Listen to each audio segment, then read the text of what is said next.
ছোটবেলা থেকেই ঘর গোছাতে ভীষণ ভালো লাগে।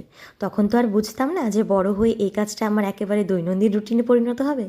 তবে এখনও কিন্তু ঘর গোছানোর ইচ্ছেটা প্রচুর। বিভিন্ন রঙের সুন্দর সুন্দর জিনিস কিনে সেইগুলো ঘরের মধ্যে রাখা, তারপরে ঘরের ধুলো টুলো ঝেড়ে ফার্নিচারগুলোকে সুন্দর করে সাজিয়ে রাখা, এমনকি বিছানা টান টান করে রাখা, প্রত্যেকটা একটা দৈনিক অভ্যাসের মতো হয়ে গেছে আমার কাছে। না করলে যেন ভালোই লাগে না। প্রতিদিনের এই কাজের মধ্যেও যদি আমরা একটু করে আনন্দ আর ভালো লাগা খুঁজে নিই, তাহলে কিন্তু রোজ রোজ এই কাজ করতে একদমই বিরক্ত লাগবে না। এর আগে টিভিতে আমি একটা তোয়ালে দিয়ে রাখতাম, তবে এখন এই নতুন কভারটা কিনেছি। আর এই কভারটা কিন্তু আমার দেওয়ালের সাথে একদম ম্যাচ করে গেছে। আর সুন্দর করে সফট টয় দিয়ে ড্রেসিং টেবিলটা সাজিয়ে নিলাম।